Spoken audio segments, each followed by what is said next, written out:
청년부 여러분 안녕하세요. 오늘은 구약의 율법과 제사에 대해서 짧고 간단하게 말씀을 나누고 싶습니다. 성경을 쭉 읽어보신 분들은 경험하셨겠지만 구약 성경에 여러 가지 제사와 율법들이 쭉 나오죠. 창세기, 출애굽기까지는 재밌게 읽을 수 있었는데 출애굽기 후반부에서 레위기로 이제 넘어가게 되면서 갑자기 제사 이야기 나오고 율법 이야기 나오고 그러면서 우리 눈꺼풀이 무거워지고 성경 읽기가 좌절됩니다. 이 구약의 율법과 제사가 도대체 오늘 내가 신앙생활 하는데 나와 무슨 관련이 있는가? 그냥 예수님이 십자가 지셨고 내 죄 사해 주셨고 이거 믿으면 되는 거 아닌가? 이걸 꼭 내가 다 알아야 되나? 이런 생각이 들죠. 구약의 율법과 제사가 나와 상관이 없어 보이지만 사실 여러분 상관이 있습니다. 지금부터 그 이유를 말씀드리겠습니다. 첫 번째로는 우리가 믿는 복음이 이 율법과 제사의 기초 위에 있기 때문에 관련이 있어요. 갈라디아서 3장 23절 이하에 보면은요. 믿음이 오기 전에 우리는 율법 아래에 매인 바 되고 계시될 믿음의 때까지 갇혔느니라. 이같이 율법이 우리를 그리스도께로 인도하는 초등교사가 되어 우리로 하여금 믿음으로 말미암아 의롭다함을 얻게 하려 함이라. 믿음이 온 후로는 우리가 초등교사 아래에 있지 아니하도다. 이렇게 기록합니다.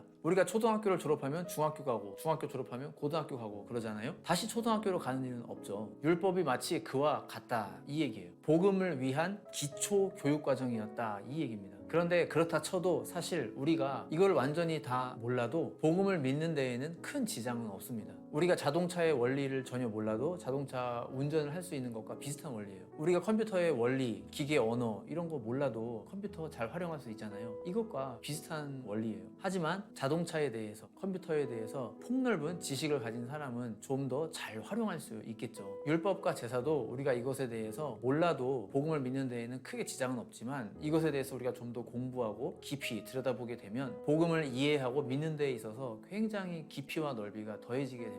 두 번째로는 이 구약의 율법과 제사는 본편에 대한 예고편이었다라는 얘기입니다. 히브리서 10장 1절에 보면요. 율법은 장차 올 좋은 일의 그림자일 뿐이요 참 형상이 아니므로 해마다 늘 드리는 같은 제사로는 나아오는 자들을 언제나 온전하게 할 수 없느니라 이렇게 기록합니다. 율법이 장차 올 좋은 일의 그림자다 이 말은 실물은 따로 있고 그 실물에 대한 그림자였다 이 얘기입니다. 이걸 보고 모형론 이렇게 부르기도 해요. 인류의 죄를 대속하는 방법은 성자 하나님이 직접 사람이 되셔서 역사 속에 있었던 모든 인류가 저지른 죄를 혼자 다 짊어지시고 저주의 형벌을 대신 당함으로써 대속하는 방법 이것밖에는 없었는데요. 요거를 이제 본편이라고 한다면 이것에 대한 예고편이 구약의 제사였다 이 얘기입니다. 구약의 제사는 나 대신 짐승이 죽는 거잖아요. 내가 보는 앞에서 짐승이 잔인하게 죽고 피를 흘리고 불태워져서 제사를 드림으로써 내 죄가 사해졌다. 이게 구약의 제사잖아요. 이게 바로 예수님의 십자가 대속의 원리, 그 본판에 대한 예고편이었다, 모형이었다 이 얘기입니다. 우리가 푸드코트 같은 데 가서 식사하기 전에 그 앞에 모형들을 보고 내가 뭘 먹을지 메뉴를 고르잖아요. 거기에 있는 그 모형들은 우리가 메뉴를 고르기 위해서 아주 유용한 정보를 제공해 주죠. 아, 이 음식에 이런 게 들어가 있구나. 이 음식이 이런 모양으로 나오는구나.